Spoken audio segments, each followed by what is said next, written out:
Hola a todos y bienvenidos de nuevo. Hoy me complace mucho contar con la presencia de Michael von der Schulenburg, un ex diplomático de la ONU que pasó 34 años en la organización. Bienvenido al programa. Gracias. Hoy vamos a hablar sobre la importancia de la paz, la comprensión y la credibilidad a la hora de alcanzar acuerdos pacíficos. Este es un tema que usted conoce muy bien. Como secretario general adjunto de las Naciones Unidas, ha dedicado 34 años a misiones de paz y desarrollo para las Naciones Unidas. Y también ha vivido en diferentes regiones, incluso en zonas de conflicto donde trabajaba. Creo que esto es importante, porque como he dicho, la confianza, la comprensión y la credibilidad son aspectos fundamentales.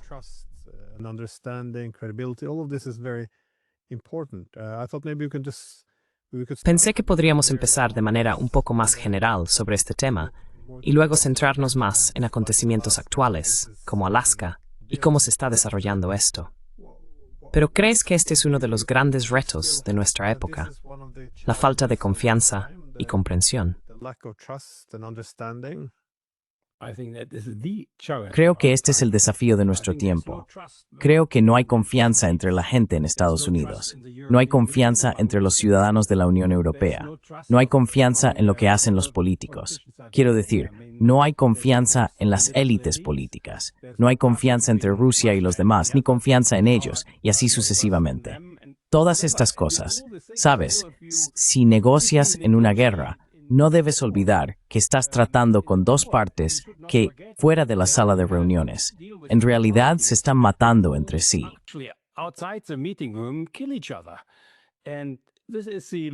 Y este es el punto más bajo de confianza que se puede tener.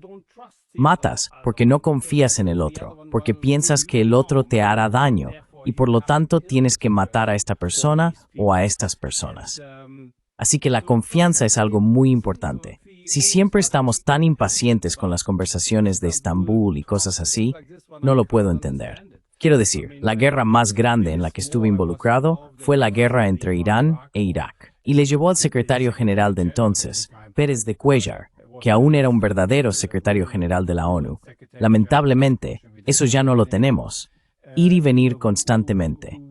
Y tardaron 3 años en ponerse de acuerdo para un alto el fuego. Es porque no hay confianza.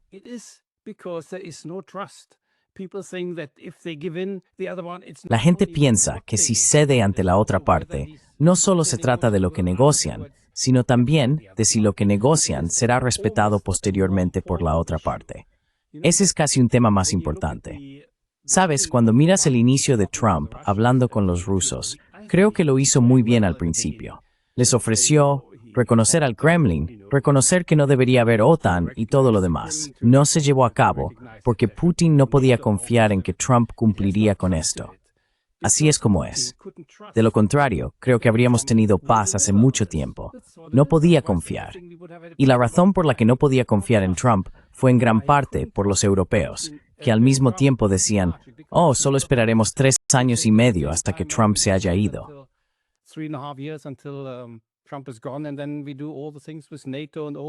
Y luego volvemos a hacer todas las cosas con la OTAN y todo lo demás. Así que creo que se trata de confianza.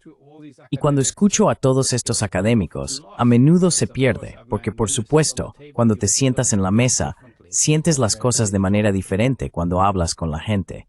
La confianza es nuestro mayor problema. Y creo que por eso la reunión en Alaska fue tan importante.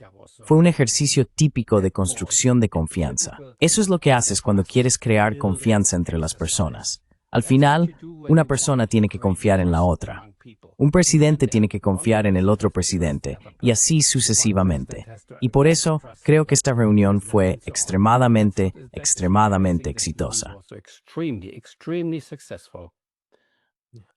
Bueno, la confianza es como lubricante que hace posible cuestión. Sé que Reagan dijo, confía, pero verifica. Pero si no hay confianza, es muy difícil llegar a cualquier acuerdo si asumes que el oponente no lo va a cumplir. Yo también hice ese punto, de alguna manera. Por eso, para los rusos, incluso si llegamos a un acuerdo, en el que decimos, bueno, no vamos a expandir más la OTAN, o vamos a poner fin a este conflicto, si no confían en ello, la única solución permanente que les queda es conquistar el territorio. Ordenos así no hay en manos de la OTAN. Sí, lo único que queda es la guerra. Quiero decir, eso es lo que hacemos ahora también. ¿Sabes? Es guerra. Si no hay confianza, la única opción es buscar una solución militar. Si quieres negociar, necesitas confianza. Y por eso creo que lo que ocurrió en Alaska es tan importante.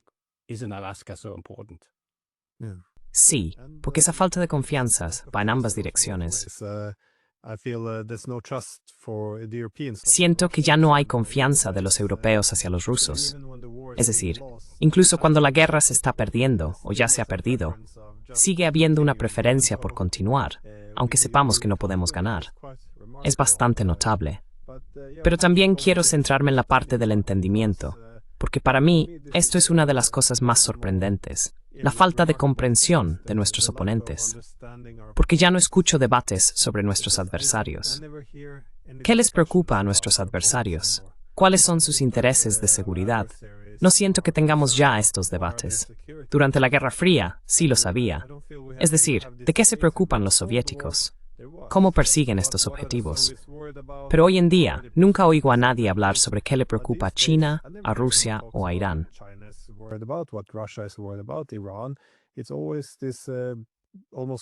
Siempre creamos este personaje casi de caricatura, donde todas sus motivaciones se atribuyen a su beligerancia interna, o a sus ambiciones imperiales, o a algo que no tiene nada que ver con nosotros. Me parece que esto también es peligroso. Tengo curiosidad. ¿Qué opinas al respecto? ¿Por qué no hay comprensión hacia nuestros oponentes? Sé que en Alemania tenéis una expresión, alguien que entiende a Putin.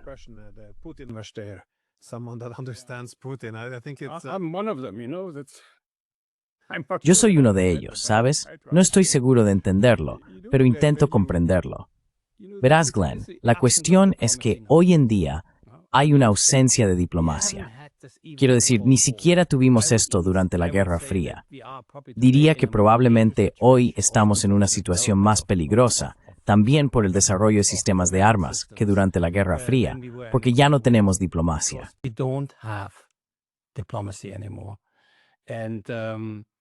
Y sabes, cuando negocias, hay tres cuestiones muy simples que debes seguir. La primera es que tienes que mostrar respeto hacia la otra parte. Quiero decir, mira cómo tratamos a Putin. Probablemente no hay ningún respeto en absoluto. La segunda cosa es que uno tiene que empezar a escuchar al otro. Y la tercera es que uno tiene que intentar comprender a la otra parte. Por cierto, eso también es cierto para el ámbito militar. Es todo igual. Es lo mismo en nuestras familias. Si tengo un conflicto con mi esposa, no debo perder el respeto. Debo escuchar lo que ella tiene que decir e intentar comprenderlo. Y comprender no significa necesariamente estar de acuerdo con la otra parte. Pero en el momento en que expresas que entiendes a la otra parte, ya eliminas gran parte de la agresividad de un conflicto.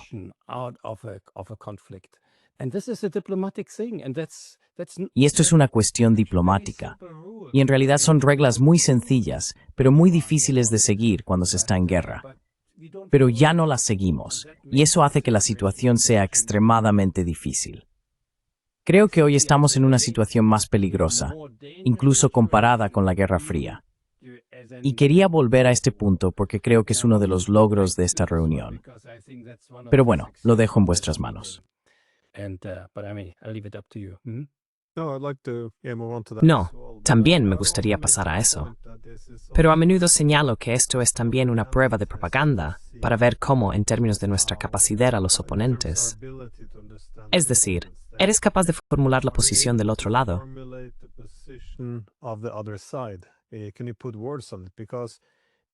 Puedes ponerlo en palabras. Si la gente no es capaz, ya sea porque no lo sabe, o porque sí sabe cuál es la posición, por ejemplo, de Rusia, pero se sentiría demasiado incómoda incluso para pronunciar las palabras, tienen un problema muy profundo entre manos. Quiero decir, a menudo señalo lo siguiente.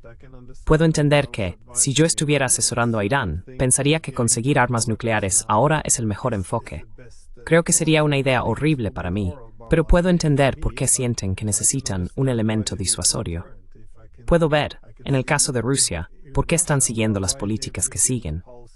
Eso no significa que esté de acuerdo, pero la incapacidad de reconocer la posición del oponente es bastante sorprendente. Simplemente entiendo cómo hemos llegado a esto. Siempre hemos dicho que la autocomplacencia de cada parte es un combustible para la guerra. La autocomplacencia significa que estás tan convencido de que tienes razón. Quiero decir, mira la propuesta de la EU, esos 5 puntos que presentaron para influir en las negociaciones. ¿Qué hay en la propuesta? De nuevo, la guerra de agresión no provocada e ilegal según el derecho internacional, de Rusia para tomar territorio. Ahora bien, si ves el mundo de esta manera, y has seguido viéndolo así durante los últimos 3 o 4 años, no hay nada que negociar. No hay nada que negociar. Es autocomplacencia. Repetimos todo el tiempo lo que decimos, y eso nos ciega para encontrar una solución. Beowulf, en importante fair paz con Rusia naspo Gruser.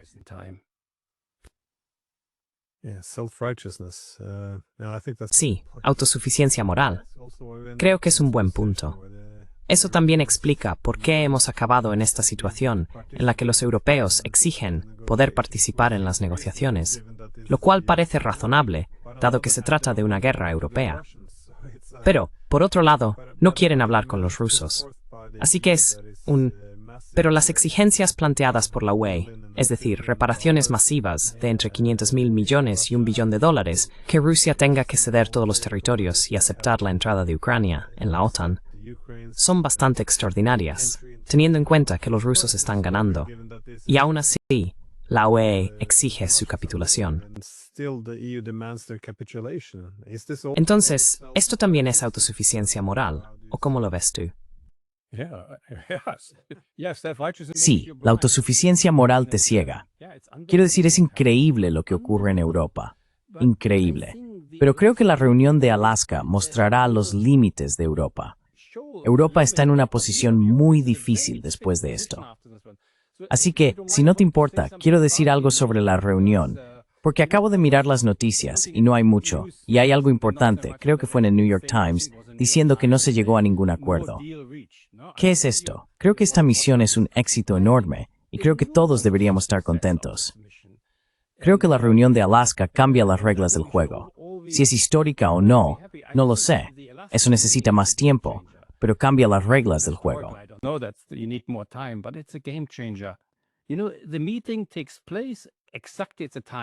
Sabes, la reunión tiene lugar precisamente en el momento en que Ucrania está al borde del colapso militar. Y ahora Ucrania debe decidir. ¿Negocian según las condiciones rusas, porque los rusos son los vencedores, o continúan hasta sufrir un colapso militar y posiblemente, como consecuencia, un colapso político en el país? Y yo aconsejaría a los ucranianos, negociad, negociad.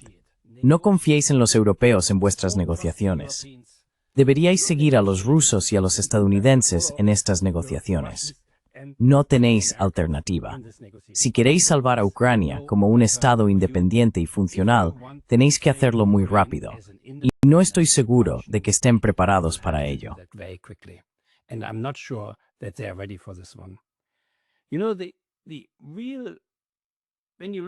Sabes, cuando ves lo que ha hecho Europa en las últimas semanas, las exigencias, ya sabes, la coalición de los dispuestos para enviar soldados, los llamados pacificadores, a Ucrania, la insistencia de Merz en comprar Typhoons y enviar portaaviones para atacar Moscú, y además, él va un paso más allá y dice que eso no llevará a una guerra nuclear. Si pensamos que los soldados de la OTAN han ayudado a lanzar estos misiles de medio alcance hacia Rusia, especialmente en Alemania, anunciamos que tendremos una guerra con Rusia. Tenemos que prepararnos para una guerra con Rusia en 2029. Quiero decir, ¿cómo suena eso para Rusia? Y curiosamente es el año 29 porque es el año en que Trump ya no será presidente. Es casi increíble lo que estamos haciendo allí.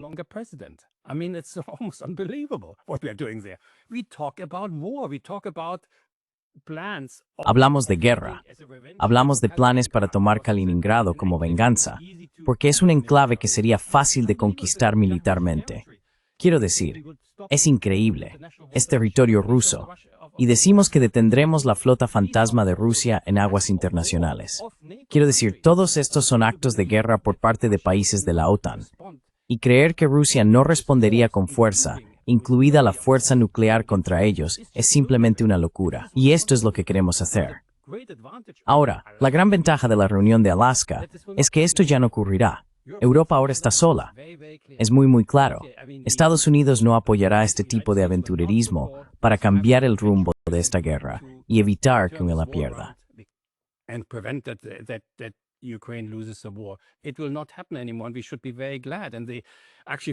Eso ya no volverá a ocurrir, y deberíamos alegrarnos mucho. De hecho, para mí, cuando escuché la rueda de prensa, quiero decir, no soy partidario de Trump, como puedes imaginar. En absoluto, de hecho. Pensé para mí mismo, siempre decimos que Trump está loco e impredecible y todo lo demás. Pero mira a nuestros propios líderes, Merz, Macron, Starmer, von der Leyen, Rutte. Quiero decir, comparados con ellos, cuando veo esa reunión allí, Trump les supera con creces. Es decir, it's verdaderamente logos smaus sol, somos perslo. Pensar que en este camino a provocar nucleares de Rusia, permats no Rutber.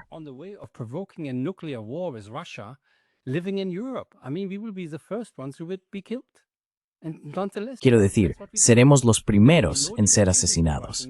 Y sin embargo, eso es lo que hacemos. Y no habrá negociaciones con Rusia, ni una vía diplomática para intentar resolverlo de otra manera. Solo se trata de usar la fuerza, las amenazas y de pensar en todo tipo de formas en las que ahora se podría dañar a Rusia para evitar una derrota en Ucrania. Y creo que es una locura absoluta. Y ahora Trump aparece como una persona más razonable. Y creo que deberíamos estar agradecidos por ello. Me resulta difícil decirlo al mismo tiempo. Sí. También lo pensé cuando vi esas imágenes de Putin llegando a Alaska, que esta reunión ahora reconoce a Rusia como una gran potencia mundial.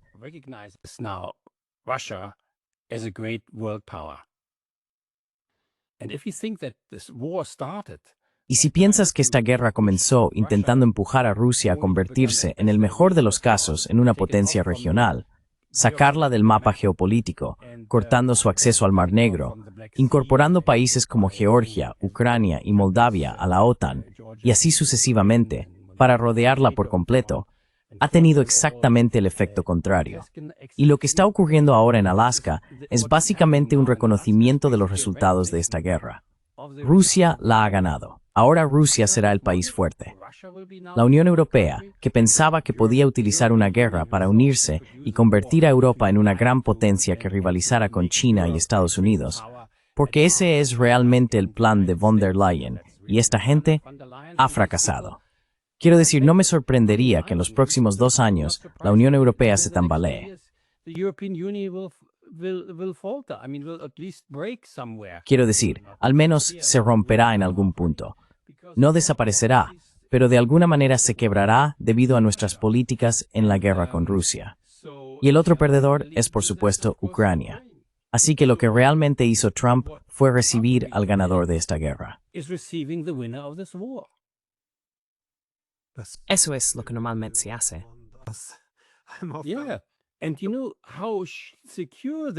Sí. Y lo seguro que estaban con todo el asunto se nota en que ninguno de los dos bandos llevó altos mandos militares con ellos. Así que, visualmente, cuando ves a los equipos que se reunieron allí, no había una fila de generales con todas sus medallas y cosas así. No, es casi como si la guerra hubiera terminado y ya no tuvieras que hablar de asuntos militares. Ahora se habla de otras cosas, las relaciones con Rusia. Quiero decir, que Rusia invite al presidente de Estados Unidos a ir a Moscú.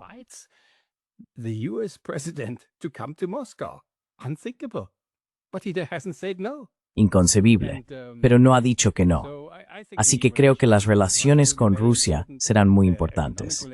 Las relaciones económicas hablan sobre el Ártico, el espacio y afortunadamente también sobre el control de armas y cosas por el estilo. Así que hay temas muy importantes sobre la mesa que ya van más allá de la guerra en Ucrania. De alguna manera, han dicho que la guerra en Ucrania es cosa del pasado. Y lo segundo es que Trump ya no insistió en un alto el fuego inmediato e incondicional. Al menos no hemos oído nada más sobre esto. Y eso significa que reconoce que primero hay que discutir las causas de fondo. Y básicamente permite que Rusia continúe la guerra. Quiero decir, no hubo ninguna crítica a esto.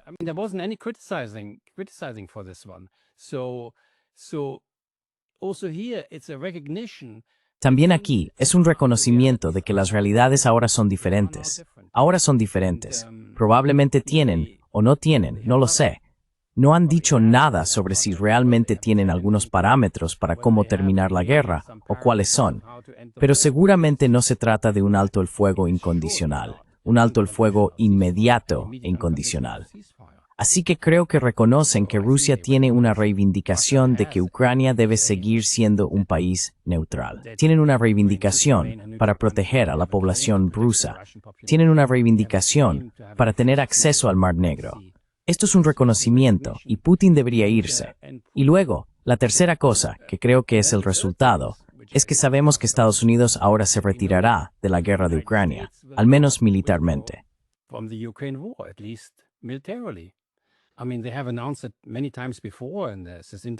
Quiero decir, lo han anunciado muchas veces antes. En esta entrevista con Vance, creo que fue hace solo una semana en Fox News, Estados Unidos dijo que no continuará apoyando los esfuerzos de guerra de Ucrania. Eso significa que ahora los europeos están solos, y como los europeos no pueden permitirse esta guerra, no tienen la capacidad de escalarla. Todos sus planes, que mencioné antes, básicamente ya no tienen validez. Y estoy muy contento por esto, porque es una locura. Así que Europa tiene que reorientarse de alguna manera. Ucrania tendrá que reorientarse. Ahora saben que no serán salvados por los europeos porque Europa no puede salvarlos. Así que su única opción, si actúan racionalmente, es apresurarse a hablar con Trump y luego con Putin.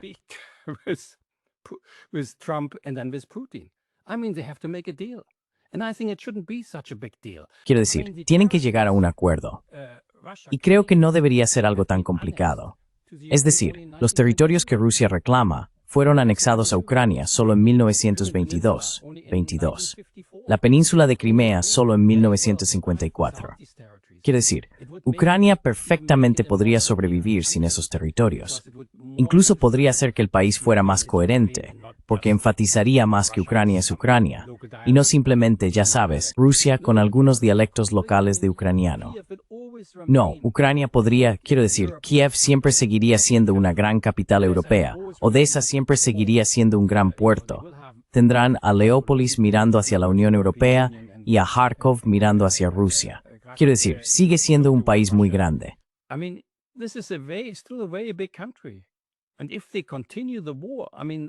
Y si continúan la guerra, quiero decir, todos los jóvenes que pierden, toda la gente que huye del país, la despoblación, la destrucción de cualquier forma de industria, de electricidad, de lo que sea, ya sabes, es enorme.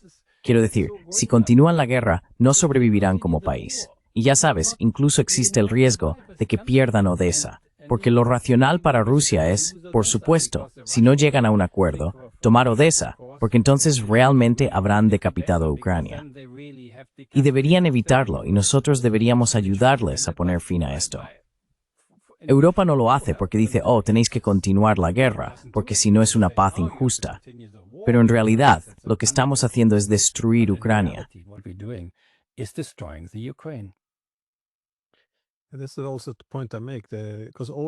es también el punto que yo planteo, porque siempre en Europa nos retratan como inmorales por aceptar semejante pérdida frente a Rusia. Pero como has dicho, cada día la situación empeora para los ucranianos. Eso significa más ucranianos muertos y desplazados, menos territorio y toda la infraestructura destruida. El país que se construya después, el país podría colapsar.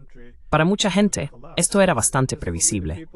Es decir, personas como Henry Kissinger. Él ya señaló en 2014 que si reconocemos que Rusia es una gran potencia, y él dijo, creo que lo son, entonces deberíamos ver dónde podemos armonizar nuestros intereses.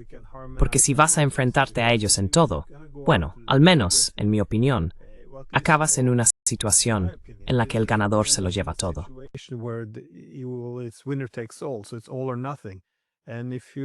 Así que es todo o nada. Y para alguien que solía enseñar estrategia de seguridad y estrategia militar en la universidad, señalé que esta es la peor posición en la que se puede estar, porque entonces los países están dispuestos a arriesgarlo todo. Y eso es lo que estamos viendo ahora. Quiero decir, mencionaste Kaliningrado como si fuera fácil invadir Kaliningrado, porque está rodeado de países de la OTAN. Está algo expuesto. Pero luego, ¿qué? Hay 1 millón de rusos viviendo en Kaliningrado. ¿Van a ser expulsados por la fuerza? ¿Van a vivir bajo ocupación de la OTAN? 1 millón de rusos. Quiero decir, Rusia simplemente va a capitular y decir, bueno, supongo que lo hemos perdido. ¿Qué pasa al día siguiente? ¿Cuáles son las consecuencias? Es que pueden decir estas cosas. Esto es como cosas del fin del mundo. Y lo dicen con tanta, ya sabes. En Kaliningrado hay ojivas nucleares estacionadas. Quiero decir, ¿qué crees que pasará con ellas? ¿Las desmantelarían y se las entregarían a un soldado alemán? No, por supuesto que no. Quiero decir, ¿qué queremos hacer? Pero lo otro es, Glenn, que Europa ya no tiene aliados. Siempre hemos dicho que queríamos aislar a Rusia, pero no ha sucedido. Ahora han invitado a Rusia a la India. En lo más probable es que fuimos celebraciones del final de la Segunda Guerra Mundial en el Pacífico.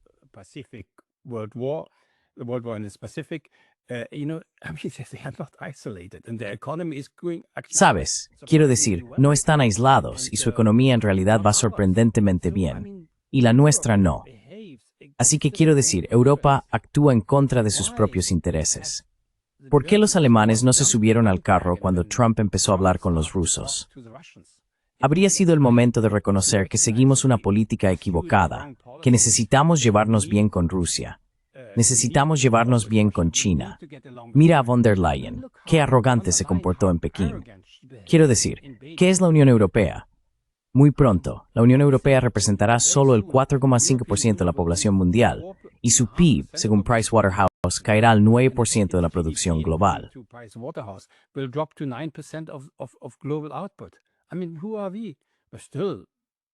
Quiero decir, ¿quiénes somos? ¿Seguimos siendo ricos? Bla, bla, bla. Pero estamos muy lejos de ser una superpotencia, y por suerte es así. Y no me gusta la idea de la Unión Europea como superpotencia. Deberíamos ser una potencia de paz.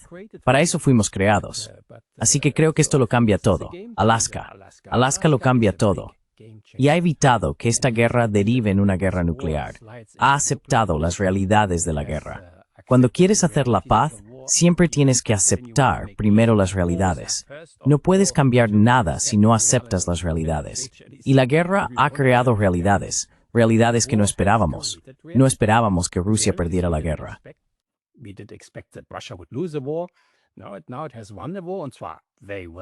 Ahora ha ganado la guerra, y de hecho la van a ganar. Quiero decir, no estoy a favor de que nadie gane guerras. Estoy en contra de todas las guerras. Siempre deberíamos negociar las cosas, pero tenemos que reconocer los hechos. Y ya sabes, no veo actualmente a ningún político europeo dispuesto a hacer esto.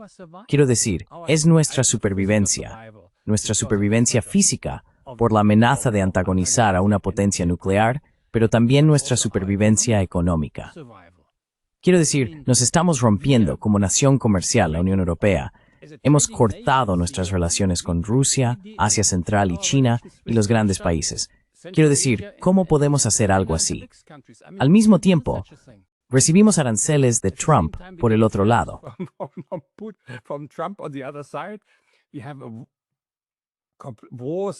Tenemos guerras en la frontera sur.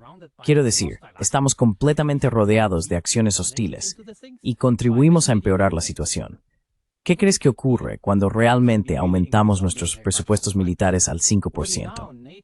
Ya ahora, la OTAN representa el 55% de todos los gastos militares. El 70% de todas las exportaciones de armas van a estados proxy que apoyamos.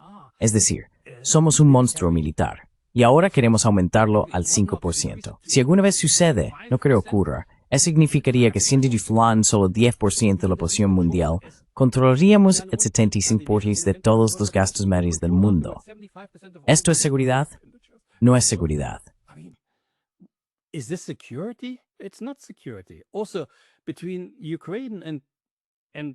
Además, entre Ucrania y Rusia, la seguridad no se trata de alianzas militares ni de garantías militares. No, es política. La seguridad proviene de entender a tu vecino y de tener relaciones francas con ellos, haciendo acuerdos en los que la otra parte no se sienta amenazada. Eso es lo que importa. Y si eres un estado pequeño y no puedes permitirte eso, más te vale comportarte en consecuencia. Quiero decir, México tampoco podría unirse a una alianza militar hostil contra Estados Unidos, tener bases militares allí o traer la flota china al Golfo de México. No sería posible. Por suerte, porque esa es la realidad en el mundo.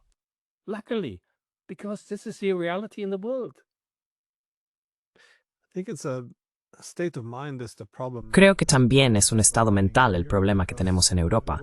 Porque bueno, por ejemplo, ahora Estados Unidos ha conseguido este arrendamiento de 99 años en Armenia. Y ya sabes, esto por supuesto causará más alteraciones. Los principales comentarios que veo en los medios y entre los políticos son: oh, esto es genial, esto significa menos influencia rusa, más estadounidense, eso significa paz. Quiero decir, todo el concepto de seguridad indivisible, es decir, mejorar la seguridad mutua, ha quedado prácticamente descartado. Todo es, oh, Estados Unidos es el bueno, Rusia es el malo. Cuanto más poder tengas míos en la región, mejor. Pero por supuesto, igual que con Kaliningrado, ¿cuándo llegará la reacción?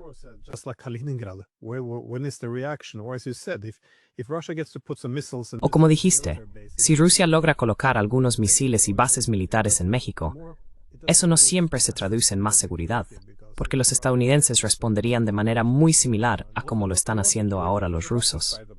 Además, tampoco sería más seguridad para los propios rusos, por cierto.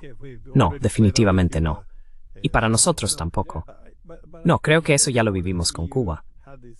Pero antes mencionaste que la UE tenía estas ambiciones de gran potencia, que el objetivo en la guerra de Ucrania era básicamente debilitar o eliminar a los rusos. Pero luego hacer que la UN surgiera como una potencia global junto a los chinos y los estadounidenses. Pero de nuevo, eres miembro del Parlamento Europeo. ¿Cómo ves que se expresan estas ambiciones? Son...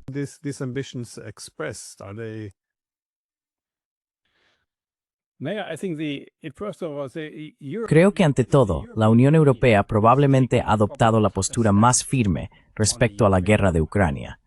La guerra de Ucrania les ayuda a unir a los estados detrás de ellos.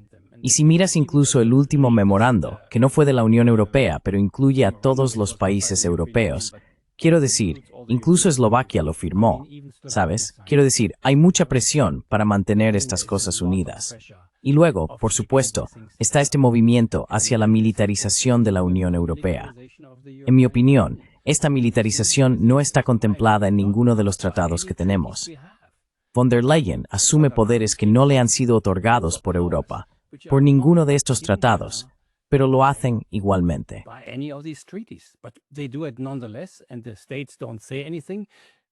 Y los estados no dicen nada, especialmente los alemanes, que son los que tienen mayor influencia allí, porque sienten que esta es una forma de ser parte de ello. Y ya sabes, la Unión Europea está dirigida en gran medida por los alemanes. Es una manera de estar a la par con Estados Unidos y China, y ese es el único futuro que Europa podría tener. Es un futuro militar, y tenemos un papel que desempeñar. Por eso vemos todos estos gastos en equipamiento militar. No llevará a nada. Creo que nos llevará al colapso. Nuestro sistema de seguridad social, que en realidad es uno de los grandes logros de Europa, especialmente si lo comparas con Estados Unidos y otras partes del mundo, colapsará. Así que renunciaremos a algo que es tan importante para nosotros.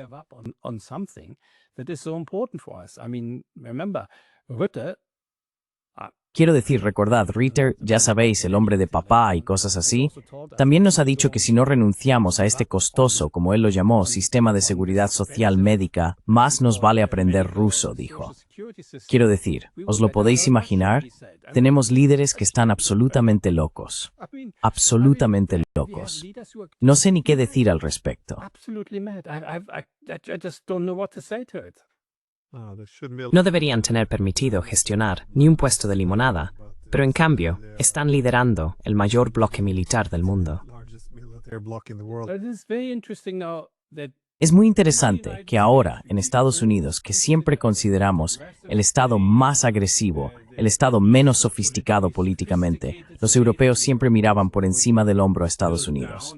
Pero ahora han cambiado, y los votantes han puesto en el poder a alguien que dijo, no más guerras. Who said no longer wars? I mean, when you look at the 20 Quiero decir, cuando miras los 20 objetivos en el programa electoral de Trump, él lo llama Agenda 27, solo hay uno realmente sobre política exterior y es evitar la Tercera Guerra Mundial. Eso es lo que dice. Ya sabes, utiliza un lenguaje muy sencillo ahí, pero la gente lo entiende. Eso es lo que es.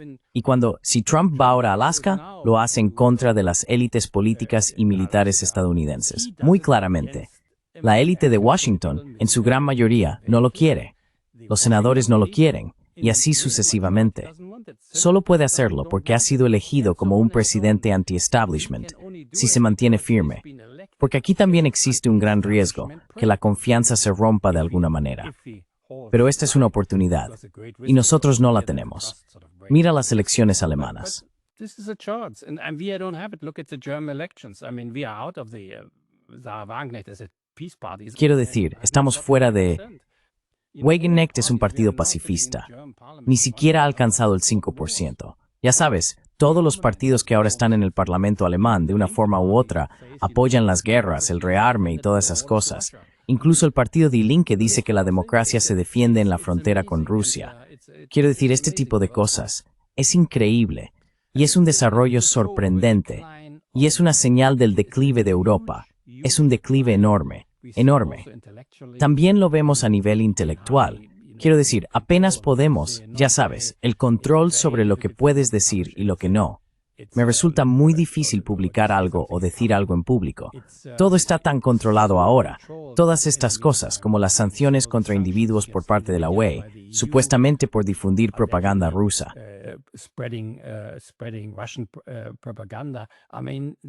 Quiero decir, el declive del Estado de Derecho en Europa, de la democracia, de la libertad de expresión, es enorme en todo este contexto. Enorme y aterrador. Es interesante cómo han cambiado las cosas, porque después de la Segunda Guerra Mundial, Estados Unidos emergió como una potencia económica. La Unión Soviética era una potencia sobremilitarizada y obviamente, por buenas razones, después de haber luchado en la guerra. Pero ahora la situación se ha invertido un poco. Hoy en día, tanto los estadounidenses como los europeos están sobrecargados, como decías, por este militarismo. Mientras tanto, si miras hacia China, se han convertido en lo que era Estados Unidos en los años 50. Es un milagro económico.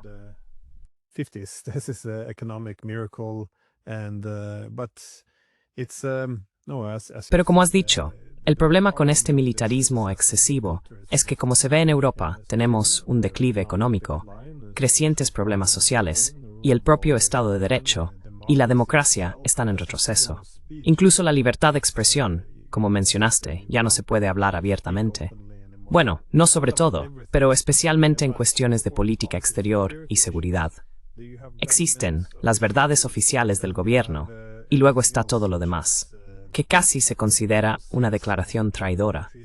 Así que es un camino muy peligroso por el que estamos yendo. Y por eso, como decías antes, resulta un poco extraño que países como Alemania no aprovechen esta oportunidad para decir, ¿sabes qué? Esta política fue un gran fracaso. No tiene futuro. Trump está cambiando, adaptándose a nuevas realidades, pero no puedo entender por qué no se está haciendo nada.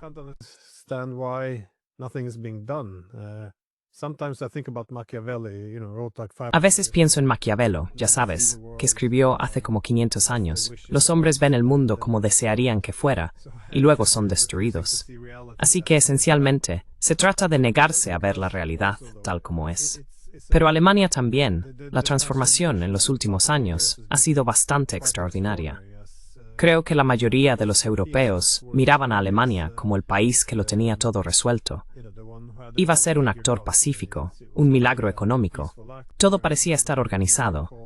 Sé que algunas cosas ya empezaban a ponerse un poco turbias antes de que los rusos invadieran Ucrania. Pero, ¿cómo explicas estos cambios tan grandes? Porque esto es un poco preocupante. como mencionaste con esta reciente declaración de Mers. Esto está hablando de una guerra con Rusia. No puedo entenderlo. Es ever small. Sabes, a veces me invitan a ciertos debates, y luego recientemente, hubo uno con estos generales muy beligerantes. Quiero decir, ni siquiera podía entender lo que decía. De verdad, no lo entendía. Sabes, existe esta idea del hombre del saco, de que todo el mundo está en nuestra contra. China está en nuestra contra, Rusia está en nuestra contra, Irán está en nuestra contra, y que si no hacemos algo ahora, perderemos nuestro modo de vida. No olvides que estamos en un momento en el que Occidente ha perdido dos guerras esenciales. No es solo la guerra de Ucrania la que hemos perdido. También Israel, que es nuestro aliado más cercano, ha perdido la guerra contra Irán. Estoy convencido de que Irán ya tiene un arma nuclear.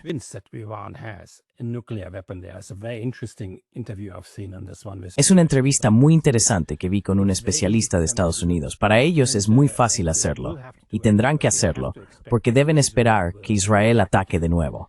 Y creo que ya no ocurrirá más, porque Israel sabe que es un país muy pequeño. Uno de estos dispositivos sería suficiente, e Israel básicamente estaría acabado. Irán es mucho más grande. Es una locura. Israel tampoco puede ganar las guerras en Cisjordania o en Gaza. Con Hezbollah, fingen que la han ganado. Ahora han matado a algunos líderes, pero Hezbollah seguirá igual. Y pensaron que habían ganado en Siria. Y ahora han tenido que bombardear el palacio presidencial de alguien a quien ayudaron a poner en el poder en primer lugar.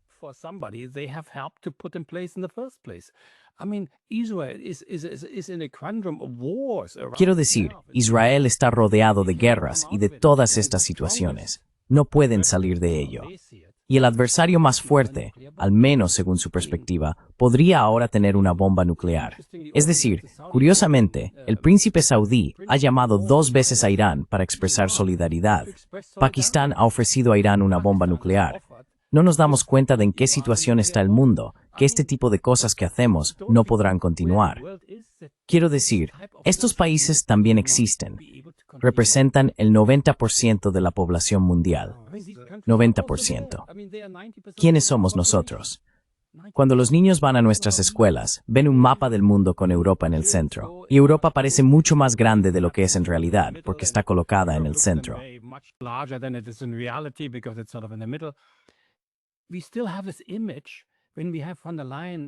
Todavía tenemos esa imagen de von der Leyen levantando el dedo en el Parlamento y diciendo, ya sabes, ahora sanciones secundarias. Si China e India no hacen lo que queremos, les sancionaremos. Quiero decir, ella no se da cuenta de que esto ya no funciona. No va a suceder. Por eso las sanciones ya no funcionan. Ya no controlamos la economía mundial, al menos no como antes. Y creo que hay algo positivo en todo esto. Los otros países no han reaccionado formando una OTAN o una alianza militar que nos amenace. No lo han hecho. Quiero decir, los BRICS ahora son mucho más grandes que el G7 económicamente. También en tecnología. Toda la tecnología está ahora en la India y en parte también en Rusia, pero en China, ya no en Europa. Estamos perdiendo en todos estos aspectos.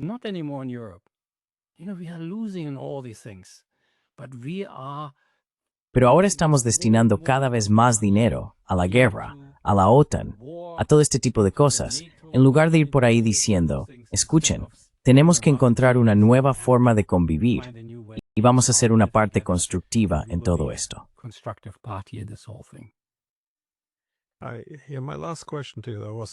Mi última pregunta para usted fue sobre cómo ve, dado lo que ocurrió después de Alaska, porque usted lo calificó de punto de inflexión. ¿Cuál es el futuro de Europa?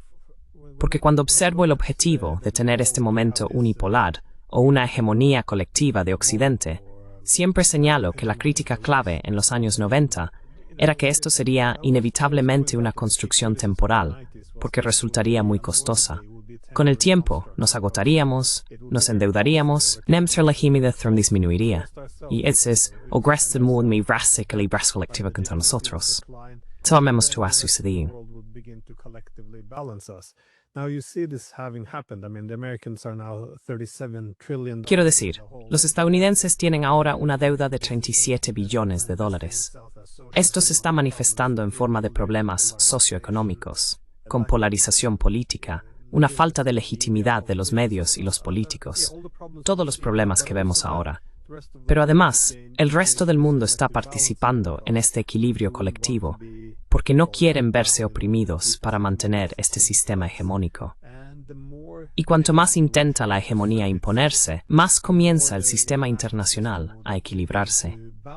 Esto se ve ahora con estas amenazas de sanciones secundarias contra la India, un país que realmente quiere llevarse bien con Occidente. Ahora se están dando cuenta de que van a tener que aprender a depender menos de Occidente, porque estamos convirtiendo esa dependencia en un arma.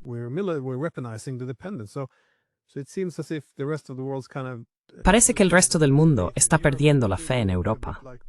A veces damos la impresión de ser la persona loca en la sala. Y los estadounidenses quieren girar su atención hacia Asia. Los rusos también quieren centrarse más en Asia. ¿Cuál es el futuro de Europa en todo esto? Porque es muy difícil ver cómo Europa va a encontrar su lugar en este nuevo mundo multipolar. Seguimos luchando y luchando por restaurar ese momento unipolar, pero al hacerlo solo incentivamos al resto del sistema internacional a resistirse y desacoplarse en gran medida. No lo sé. ¿Tienes algún pensamiento optimista, supongo, sobre las perspectivas de futuro? El propósito fundamental de la Unión Europea es aceptar que existirá un mundo multipolar. La única conclusión que sacan de esto es que, en ese mundo multipolar, deben ser una de las tres superpotencias. Eso es lo que hay. Así que ya se está aceptando que el mundo unipolar no volverá a suceder. Pero por eso también adoptamos estas actitudes tan agresivas. Y no sucederá. Tengo 4 hijos. Ahora viene en camino mi 5º nieto, y creo que acabaré teniendo 9 antes de irme a la tumba. Así que pienso mucho en el futuro, y veo el futuro de Europa como extremadamente sombrío. Extremadamente sombrío, porque el declive económico que vemos en Europa se va a acelerar. No podemos sobrevivir si no nos llevamos bien con Asia. Si ahora Asia queda aislada, porque Rusia controla toda la línea, desde el mar de Bering hasta el mar Negro, y pensamos que a través de Armenia tenemos una vía de escape o algo así, es completamente una locura.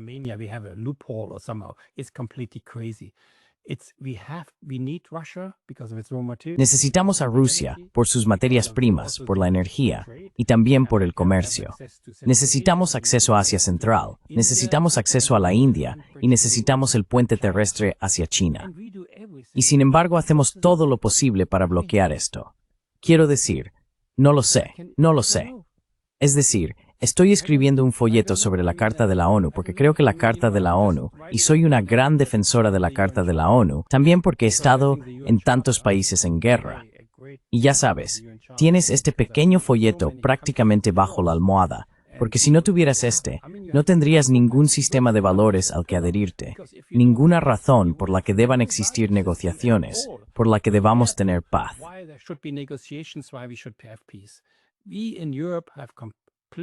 En Europa hemos ignorado completamente la Carta de las Naciones Unidas. Hablamos del orden basado en reglas. Esto no existe. El orden basado en reglas nunca es reconocido por ningún país, excepto los países de la OTAN. Y para ellos, el orden basado en reglas significa que ellos ponen las reglas, hacen lo que quieren, pero insisten en que nosotros hagamos otras cosas. No va a funcionar.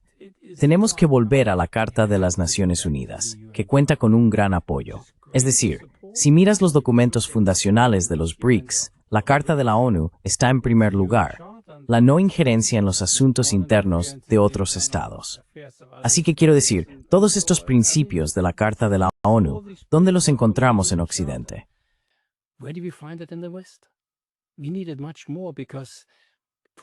Lo necesitamos mucho más, y por una razón muy sencilla.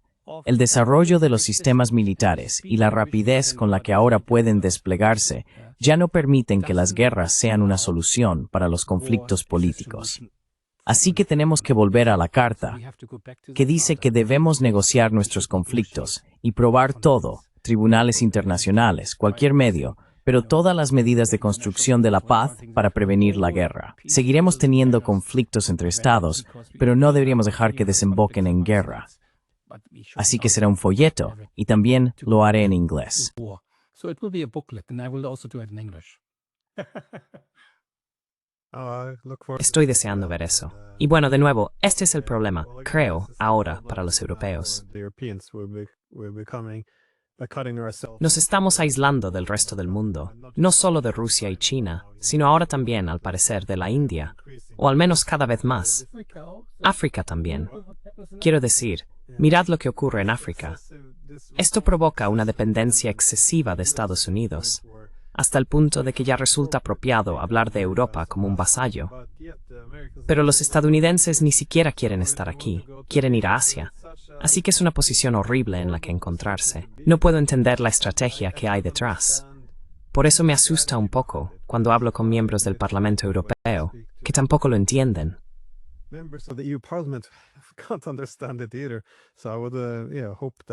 Así que espero que haya una reconsideración estratégica y una adaptación al mundo tal como es la realidad, porque creo que esto está yendo muy rápido en la dirección equivocada.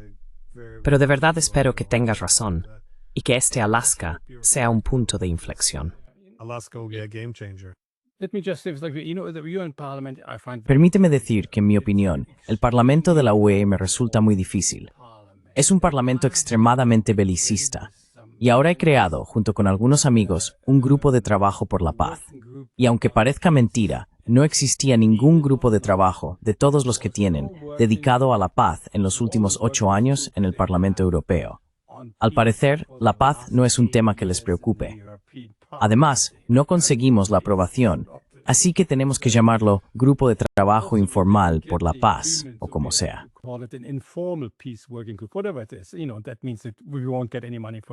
Sabes, eso significa que no recibiremos ningún dinero por ello. Todo es muy difícil. Creo que para principios del próximo año, si pudiéramos, entre varios partidos, desarrollar un manifiesto nada más que 2 o 3 páginas, donde reflexionemos sobre qué tipo de Unión Europea queremos tener. Y eso debe ser, por supuesto, una Unión Europea que no esté militarizada, que busque la paz y todo lo demás.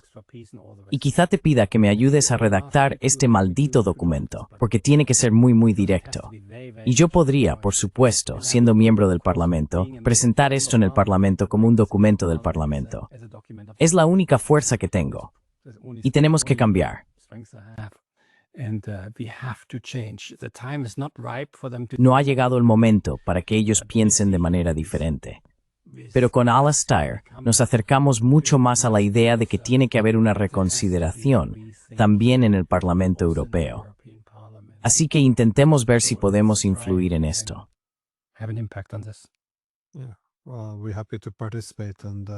Sí, bueno, estamos encantados de participar.